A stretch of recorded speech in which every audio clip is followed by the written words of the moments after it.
Alright, everybody, welcome to the Arena Football Nation YouTube channel. I hope you are doing well. And in today's video, we are going to get into the release of the schedules and a bunch more information that was released by the AFL 3.0 last night. And yeah, just a lot to unpack. We're going to take a look at, here you can see the Arena Football League's Twitter. We're going to take a look at the schedules that they posted on there. Got some interesting things to look at there. And then we'll take a deeper look at the teams that have been announced officially. Just some of the things that were different than what we thought would be. And yeah, just get a good outlook of what exactly we're getting ourselves into. So in this video, I'm going to just do, to begin with, I'm going to just get into the straight facts.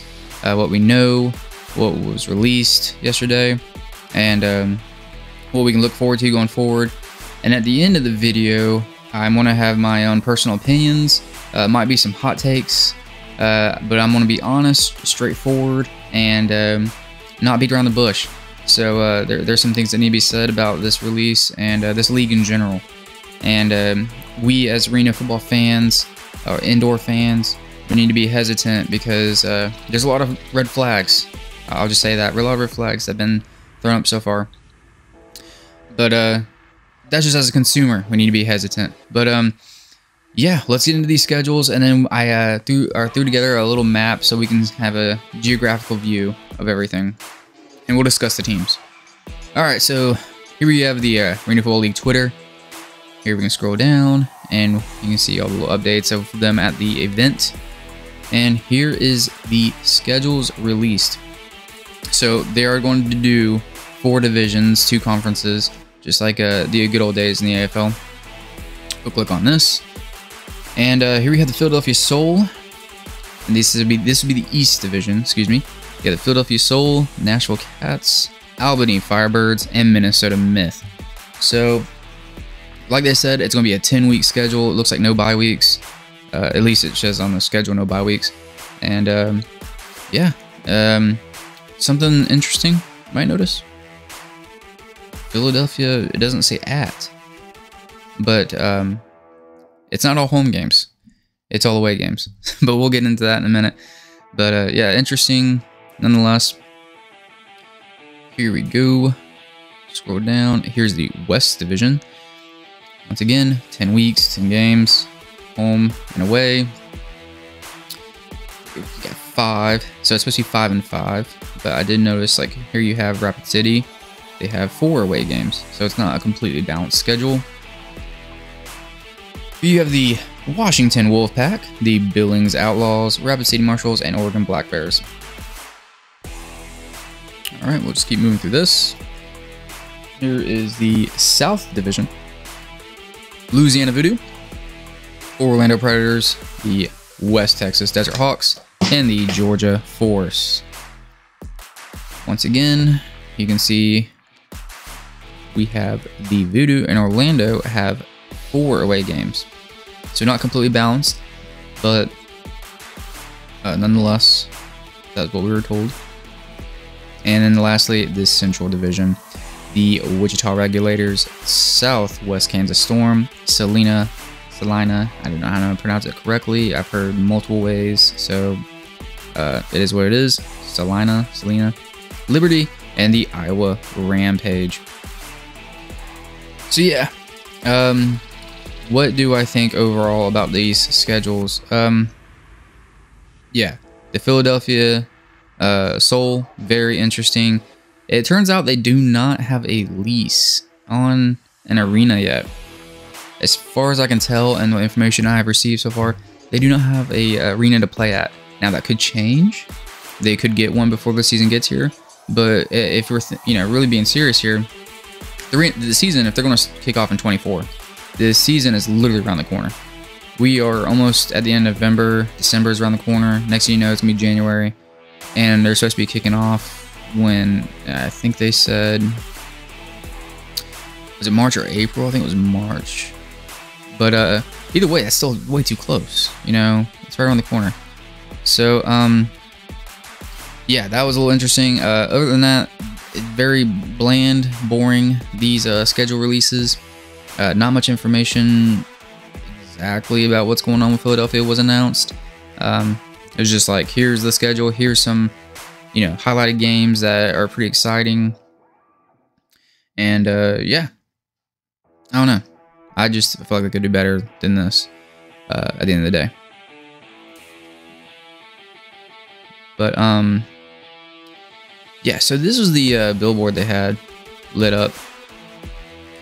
And notice anything else interesting? So you got most of the teams here. Ooh, what's that? That's Chicago Rush, I believe. They announced Chicago Rush. And then who's that? The Arizona Outlaws, I believe. Another team that was being touted around as joining the league this year. Well, they're not. They are officially set on 16 teams, and they have announced the divisions and officially, and the schedules officially. So I guess that is just expansion in 25 now. I don't know. They didn't say. All right, so I threw this graphic together. Let's look at it. So threw the graphic together, color coordinated it so you know who the divisions are and who's in them: East, South, Central, West. And then we'll do a quick rundown of the teams. And yeah, we'll just go ahead and get started with the East. So Albany Firebirds, pretty historic franchise, classic logo. Everyone knows who the Albany Firebirds are. Everyone knows who the Empire were. You know, the most recent NAL franchise that we had before the great disaster happened. But anyways, they're going to play at MVP Arena, probably one of the best arenas in arena football. You got a capacity of 13,785, and they have Damon Ware come back to coach, and he's an amazing coach. Really solid. He's going to do great things there. Probably one of the best franchises that's going to be in the league if they do kick off in 24. Minnesota Myth. They are a new team. No idea who's coaching them. Oh wait, actually I do. Ricky Foggy. Sorry, I did know who that was. But we don't have an arena. Excuse me, we don't have an arena exactly who they're playing out of. But they are playing out of St. Paul, Minnesota. So I assume that's going to be announced soon, or it's already been announced and I just haven't caught it yet. So we don't know about the arena, but Minnesota Myth, I do know that they are, he made this, the commissioner made this well known. It is a female majority owner, so that's pretty cool. Good to see some female majority owners step into the arena league, or arena leagues, I should say. Next up, we have the Nashville Cats. They're playing out of Nashville, Tennessee, obviously, in the Nashville Municipal Auditorium. Got a capacity of 8,000. Don't have a head coach yet, as far as I know. But it's really cool to see the Nashville Cats. That's one franchise that I never thought I would see again. Just another classic logo. Just, you know, can't beat it. You got the greaser cat throwing a football up and holding a guitar. I just love it. Classic arena football logo. And then Philadelphia Soul. So, like I said, they do not have an arena yet either. So, all their games are away as of now, unless it changes. But that's their head coach is Patrick Pimmel. And yeah, just a lot of questions. And then the logos. Oh my gosh. I mean, I cannot stand these logos. I know that maybe there were some issues with not being able to acquire the license for the original logos of these teams, but man, it is brutal. I just can't stand it. Bring back the original Philadelphia Soul logo. I don't know what this is, but it looks like something my niece who's in 3rd grade could draw. So I hope they're not spending a lot of money on these logos, because it's brutal for a devout hardcore arena fan like me. All right, so South Division, let's keep it going. Georgia Force, another one with they didn't have the license for the logo, so they had to just make a new one, and it looks terrible. But that's just my opinion. I mean, all things aside, that's another franchise I never thought I'd see again. Georgia Force, that's a classic South Division team, and I mean, it's good to. I would say it's good to see them again, but it's not them. It's not the Georgia Force logo, so but based out of Atlanta, Georgia, and they're playing out of Georgia State Conviction Center. Interesting. 8,000 capacity, and Raymond Robinson listed as the head coach. Next up, you have the Louisiana Voodoo. This one just breaks my heart, honestly. Just absolutely breaks my heart. I had really close family friends who are from Louisiana, and they're big New Orleans Voodoo fans. So yeah, they had the merch. We would actually drive together on away games to the Louisiana or the New Orleans Voodoo, and they had just a classic look, beautiful, just another classic arena team. Their whole like arena when they had it during game day was amazing. Great mascot and everything. So this sucks seeing this logo because that's not the Voodoo to me. I don't know what that is. Just another $5 logo thrown together that a kid could have made. I don't know, man. Call me a hater all you want, but I grew up in the Arena Football League. I'm in my 30s now, and back when I was in high school, that's when I got my first taste of arena football. And these were the franchises, and those are the logos that they had then, and they were cornerstones. So it is what it is. Yeah, they're playing in Lake Charles, Louisiana, so they're not in New Orleans, and it's the Sudeth Coliseum. Holds like 7,450, and James Shiver is the head coach. Next up, let's get through these quick. I'm kind of rambling, but we got next up is Orlando Predators. Obviously playing in Orlando, Florida at the Amway Center, and they got EJ Burt for the head coach, I believe.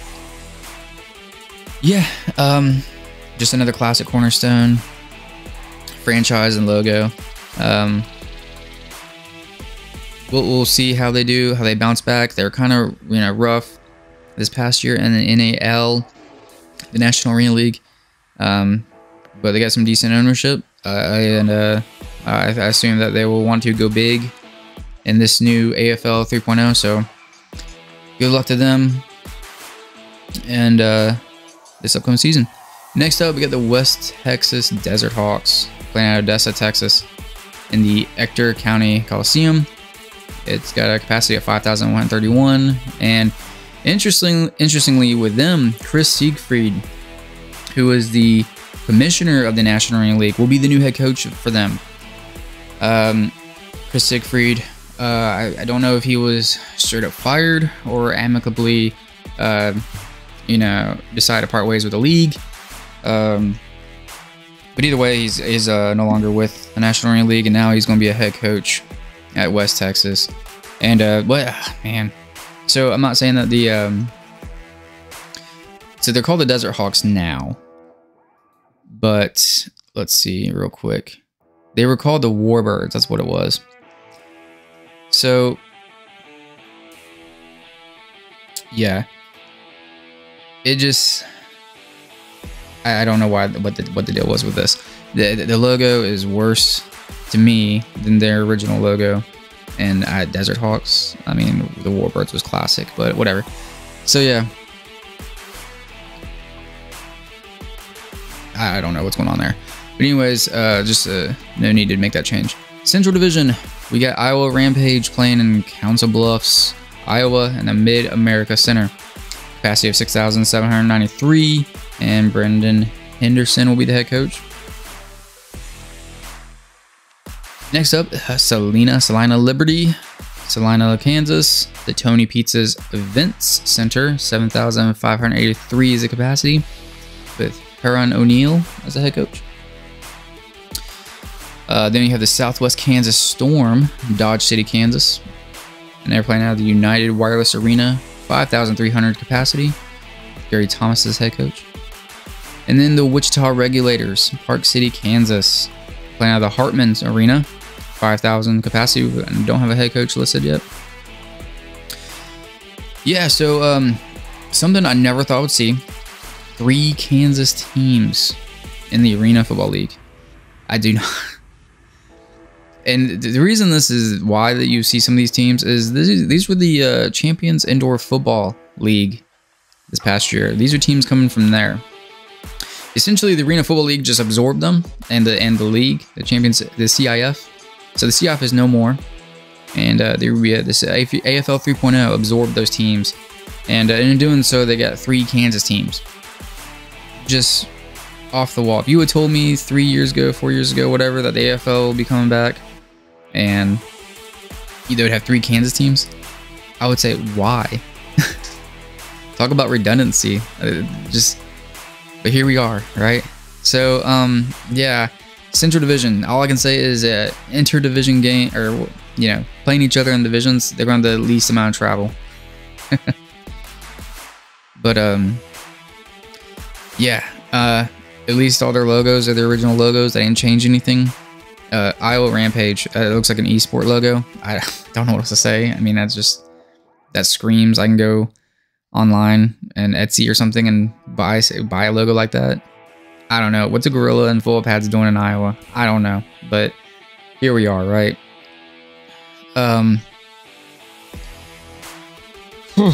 Anyways, let's move on. West Division.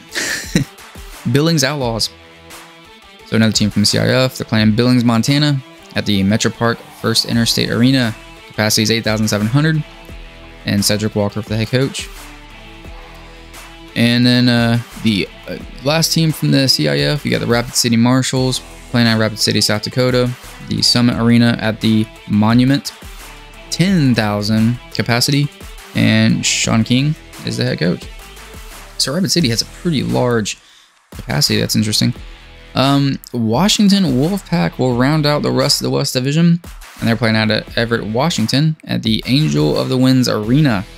8,149 as a capacity, and Jared Wells listed as a head coach. So there's your 4 divisions. Yeah. At least it's all even.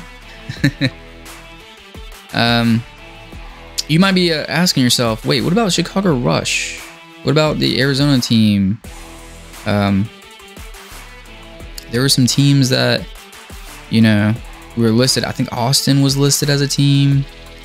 There was a Florida Cyclones team that was being thrown around. We don't know. No idea what happened with all those franchises. But we do know, I think, that as far as I can tell, the Chicago Rush and the Arizona Bandits are pushed back to 2025. They're going to be expansion franchises. So yeah, don't know what's going on with that. Maybe they had lease. They couldn't get a lease on an arena. Maybe the ownership wasn't fully in place. I don't know. The information wasn't given. But either way, we will not have those franchises this upcoming season. So if you watch the live feed announcements, there was a lot of stuff that was said or not said that really was just confusing. I mean, it was just we got some answers, but we got more questions than answers going in and out of this feed of the event. So playoffs are going to be at neutral sites.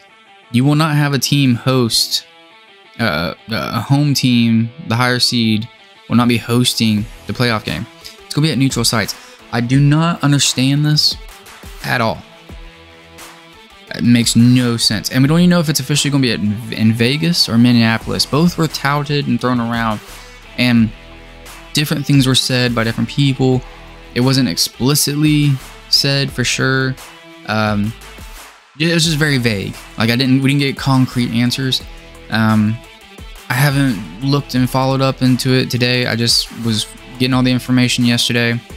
And yeah, I had work, and then I don't know. It was just weird. I'll make sure to let me know in the comments if everything was updated or changed. But yeah, neutral playoffs. How are you going to sell an arena if you're going to be at a neutral site? I just don't get that. If you really want to have the max capacity you can possibly have, and you really want to get fan engagement, and you really want to get excitement built, you gotta have the higher seed team host a playoff game. I mean, you're also going to lose out on profits about merchandise. You got you know, concessions, ticket sales. I just don't understand it. But maybe Vegas, maybe Minneapolis. I don't know. I mean, Minnesota doesn't even have an arena listed yet. So where are we going to play at? And Vegas, I'm pretty sure by now the IFL and the Nighthawks have a lockdown on that market. So are you really going to have much fans go to the game? Would fans who are diehard IFL fans want to support an AFL playoff game? Would they even care? So I don't know, man. So many questions. Really makes no sense to me at all. Like I said, a lot of red flags in this AFL 3.0. That's just the beginning of it. So Philly, like I said, Philly has no home arena. If they do not get a lease signed or an arena signed before the season, is the Philadelphia Soul really going to be a travel-only team? Is that really what's going to happen? Because I distinctly remember, I've been following arena football and indoor football for years and years and years. Back in as far as 2011, 12 is when I got into it. So 15 and 16 was when I really was getting into the weeds and really learning what goes on, the culture, the backdoor deals, all the things that are crazy that happen in arena football. Just really deep into it, and the culture and people talking and what's acceptable, what's not acceptable, stuff like that. And in the lower divisions and lower leagues, right, you had teams who were travel-only teams because they didn't have a venue. There was nowhere for them to play, so they just would travel and play. The amount of crap people gave those teams and those leagues for being that. Oh, you don't have home field? Or even really a franchise? The prime example is a National Arena League. Another league that's currently in play, and they will have a 24 season, and we will cover them. We will cover everybody. I want to cover all arena football. So they had a team, I think it was the Wolfpack, and they were a travel-only team. And man, people bashed the NAL, said, "What kind of league is this? This is a joke. Who is that?" You know, just bashing the team for being a travel-only team. There was such a negative stigma around that, and it was overwhelmingly everybody in the fandom.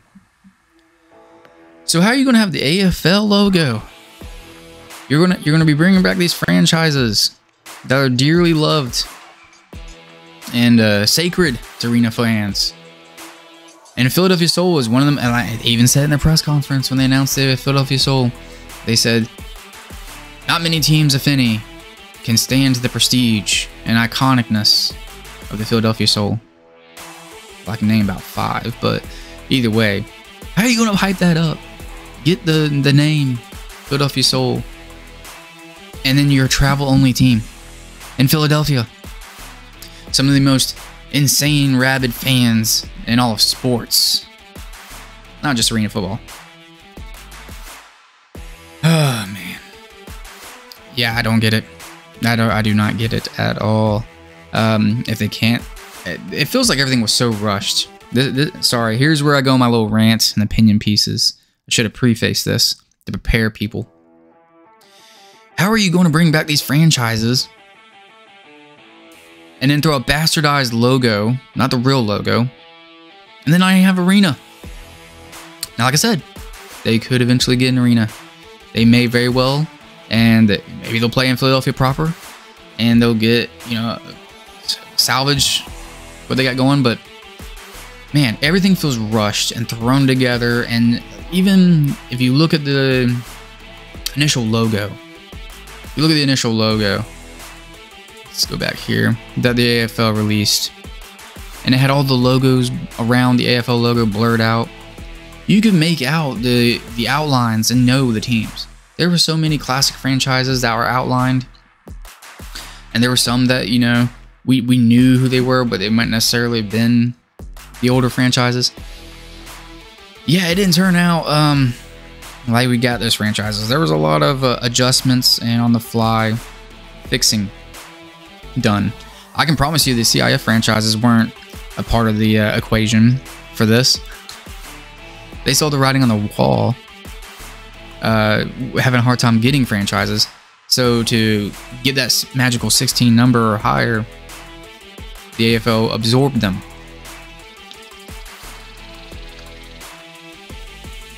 What's even more interesting is there was no like comment about the Soul and why they don't have an arena. I don't know. That was really weird.